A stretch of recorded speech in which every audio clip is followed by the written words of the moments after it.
جب بھی آپ کے نصیب میں ہو، جب بھی آپ کا بلاوا آئے تو آپ کو یہ بیسکس چیزیں جو ہے پتہ ہونی چاہیے. یقین مانیں مجھے بالکل بھی نہیں پتہ تھا. تھوڑا عمرہ ایک دفعہ کیا تھا لیکن مجھے بالکل اندازہ نہیں تھا چیزوں کا. A to Z مجھے دوبارہ سے ایک وہ ہوتا ہے تیاری کرنی پڑی. کبھی کلاسز لی حج کی مگر پھر بھی اس میں ایک چیز نکل گئی تو آپ کیسے پوچھیں. کلاس روم میں تو آپ کہتے ہیں ٹیچر سمجھ نہیں آیا، پر وہاں اتنے سارے لوگوں کے درمیان سمجھ نہیں آ رہا کہ کیسے پوچھیں. نہیں ویسے اتنا مشکل نہیں ہوتا کیونکہ مشکل نہیں ہوتا لیکن ایک اس لیے پریشر کہہ رہی ہوتا ہوں ہے. وہ پریشر اپنے پر حاوی نہ کریں. سب سے بڑی بات یہ میں نے آپ کو بار بار کہہ رہی ہوں نا کہ جہاں آپ جا رہے ہیں وہاں پر سکون ہی سکون ہے. ہاں. تو پریشر کے ساتھ مت جائیں، اس عقیدے کے ساتھ جائیں، اس ایمان کے ساتھ جائیں کہ اللہ تعالیٰ آپ کے لیے بہتر کرے گا. فرح نے آپ کو مبارک دی. کیوں مبارک دی؟ کیونکہ آپ کا سفر شروع، آپ نے نیت کر لی، اللہ تعالیٰ نے آپ کا بندوبست کر دیا، اب آپ کا سفر شروع ہو چکا. سو پریشان نہ ہو. حجاب کا وہ بھی پریشان بھی ابھی سے پہن لیا. پریشان نہ ہو. ہاں بالکل. لیکن بات ساری کہ وہاں پر کیونکہ اتنے سارے لوگ وہاں پر آپ کے گائیڈز ہوتے ہیں، آپ کا پورا گروپ ہوتا ہے، تو آپ تنہا نہیں ہوتے. گھبرانے والی بات نہیں ہوتی. آپ کو گائیڈ کر رہے ہوتے ہیں. اگر آپ نے ٹریول بھی کرنا ہے تو ظاہر ہے وہ آپ کو قلعہ چھوڑ کے نہیں جائیں گے. وہ آپ کو بتا دیں گے جی اتنے بجے ہماری بس نکلے گی، ہم نے مینا کے لیے موو کرنا ہے، یا ہم نے وہاں سے آگے اگر جانا ہے مزدلفہ جانا ہے یا عرفات جانا ہے، تو وہ چیزیں پلانڈ ہوتی ہیں. لیکن میں وہاں بھی کہوں گی کہ ایک چیز جو کہ پوری اسکی ہے اس کی، کہ آپ نے صبر کرنا ہے. صبر کی مراد یہ ہے کہ اگر آپ کو کھانا اچھا نہیں لگا کوئی بات نہیں، قیامت تو نہیں آ جائے گی. اور کیا. ٹھیک ہے. پیٹ بھرنے کے لیے کھانا ہوتا ہے نا. اب بس صاف ستھرا کھانا ہو آپ کھا لیجیے. اگر باتھ روم آپ کے مزاج کے مطابق نہیں ہے تو کوئی بات نہیں. تھوڑے دنوں کی بات ہے. جس کام کے لیے آپ گئے ہیں وہ بہت بڑا ہے. تو یہ چھوٹی چھوٹی چیزیں جن کو اپنے اوپر طاری نہ کریں. مینٹلی پریپیئرڈ یہ ہوں کہ کچھ چیزیں آپ کے مزاج کے خلاف ہوں گی، کچھ لوگ آپ کے مزاج کے خلاف ہوں گے. اچھا وہاں یہ بھی ہوتا ہے کہ کچھ لوگ آپ کو کنفیوز کرتے بھی ہیں. وہ خود کنفیوزڈ ہوتے ہیں، وہ آپ کو بھی کنفیوز کر دیتے ہیں. وہ ایک بات سے آپ کو روک رہے ہوتے ہیں، آپ کہتے ہیں پر میں نے تو پڑھا تھا، میں نے تو پوچھا تھا. سو وہ بھی ہے کہ آپ جو آپ سے زیادہ نالجبل ہے اس سے مشورہ کر لیجئے، اور باقی اللہ تعالیٰ سے بات کیجئے. میں نے وہاں منی میں خاص طور پہ ایک خاتون کو یہ کہا تھا، کیونکہ وہ کہنے لگی وہاں پہ ایک ہمارے کافی علماء دین میں ان کا شمار ہوتا ہے، وہ آئے ہوئے تھے، کہنے لگی کہ مجھے ان کے پاس جانا ہے، مجھے ان سے دعا کروانی ہے. تو میں نے ان سے کہا، میں نے کہا آپ کو پتا ہے آپ کہاں ہی نہیں ہیں؟ آپ کہاں آئی ہیں؟ صحیح بات. کہنے لگی منی میں. میں نے کہا میں نے آپ سے جیوگرافی نہیں پوچھی. آپ سوچیں کہ جہاں آپ ہیں نا وہاں آپ کے سوچنے سے پہلے اللہ تعالیٰ کو آپ کے لیے وہ کر دیتے ہیں. بالکل. آپ ابھی سوچتے بھی نہیں ہے نا کہ مجھے اس کی ضرورت ہے، اور آپ کو وہ چیز مل جاتی ہے یا آپ کو وہ جواب مل جاتا ہے. تو بس صبر کریں. اور بس یہ سوچیں کہ آپ جس جگہ گئی ہیں وہ جگہ کون سی ہے، تو آپ کو صبر آ جائے گا. آپ نے ایکسپیکٹیشنز نہیں رکھنی ہے کہ ہر چیز ہمیں بنی بنائی مل جائے گی. ہم وہاں جاتے ہیں، ہم جو سوچ کے جاتے ہیں نا، ہم وہاں بھول جاتے ہیں اس نظارے کو دیکھ کے، اس جگہ کو دیکھ کے. اور سب سے پہلے تو آپ جب کعبہ کو دیکھیں نا، آپ کی آنکھوں میں آنسو آ جائیں گے. اور ایک دعا ضرور سوچ کے جائیں کہ آپ نے پہلی دعا جو کرنی ہے نا خانہ کعبہ کو دیکھنے، وہ دعا ضرور قبول ہوتی ہے. سے شروع کرتے ہیں. اب جیسے عام طور پہ لوگ مکہ کے تھرو بھی جاتے ہیں، مدینہ کے تھرو بھی. اب مدینہ میں آپ نے اگر آپ کو اتنا دن ہے کہ آپ نے اپنی 40 نمازیں پڑھنی ہوتی ہیں نا، وہ جو 5 وقت ہیں، 8 دن اگر آپ کو مل جائیں تو آپ کوشش کریں کہ پہلی دفعہ اگر آپ جا رہے ہیں تو پھر 8 دن وہاں رکیں تاکہ 40 نمازیں پوری ہوں.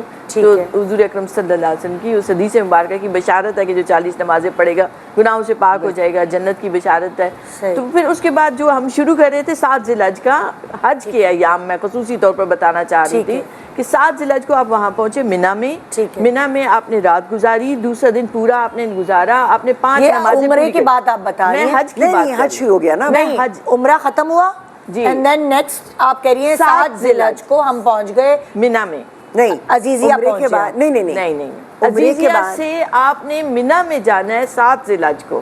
اوکے ٹھیک ہے. وہ عمرہ تو کوئی صبح میں کر رہا ہے، کوئی شام میں کر رہا ہے، کوئی کس وقت کر رہا ہے. کہ آپ 5 ذی الحج کو پہنچ گئے مکہ شریف، تو آپ نے اپنا عمرہ تو کر لیا نا. ٹھیک ہے. اس کے بعد جیسے کہہ رہی ہیں کہ 7 تاریخ کو آپ نے نکلنا ہے منی کے لیے. حج کے فرائض شروع ہو جائیں گے. 7 تاریخ سے اب آپ کے لیے حج کا سفر شروع ہو رہا ہے 5 دن کا.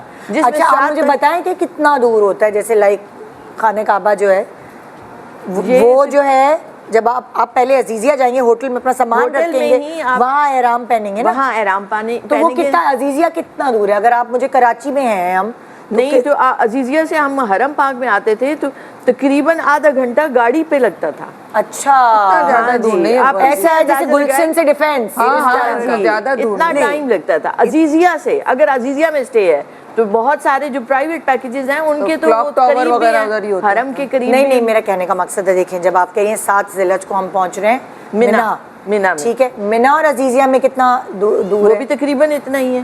اچھا, یہ آپ کو پاس نقشہ اگر آپ کو مل جائے نا تو اس میں پورا دکھا, لیکن گاڑیوں پر آپ کا ارینجمنٹ کیا ہوتا ہے انہوں نے, وہ گروپس نے. ہم مکہ سے نکلے, ہم پہلے گئے عزیزیہ پہ ہم نے ضروری نہیں ہے.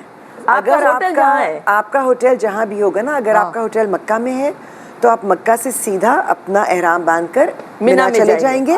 اگر آپ عزیزیہ میں ہیں تو آپ عزیزیہ سے اپنا احرام پہن کر منا میں چلے جائیں گے. تو عزیزیہ اور مکہ اور منا یہ اگر میں اس طرح بتاؤں تو کدھر کدھر ہیں؟ جیسے دیکھیے عزیزیہ جو ہے یہ حجاج کا سٹے ہے, وہاں بلڈنگز ہیں, وہاں ایک علاقہ ہے جیسے ڈیفنس کا علاقہ ہوتا ہے, تو وہاں سے آپ حرم پاک الگ ہے, اس طرف ہے منا, اس طرف ہے.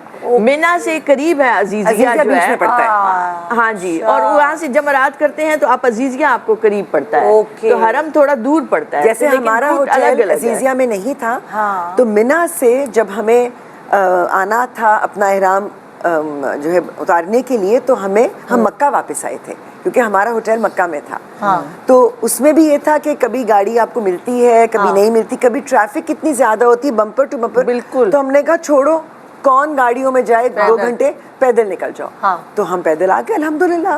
آپ کو پتہ ہے اتنی ہمت آ جاتی ہے کہ اچھے خاصے لوگ پڑتے ہیں. کام چلنے کا, آپ جتنا چلیں گے اتنا اچھا ہے. اور 10 ذی الحج کو تو ساری گاڑیاں انہوں نے بند کر دی تھی, کوئی ٹیکسی نہیں تھی, کوئی گاڑی نہیں تھی, کچھ منع بھی کر دیتے ہیں, سب نے پیدل جانا ہے جدھر بھی جانا ہے. اور پیدل کہاں سے کہاں تک؟ ابھی آپ 7 ذی الحج سے آگے چلیں. 7 ذی الحج کو منا میں پہنچے, 7 ذی الحج پہ منا میں پہنچے, آپ نے آگے 5 نمازیں پوری کی منا میں, عشاء کی نماز پڑھ لی. اس کے بعد 8 ذی الحج وہاں ہے جہاں ہمارے کیمپس ہیں, جہاں کیمپ ہے, وہ سارا ہے ہی کیمپوں پہ بنا ہوا.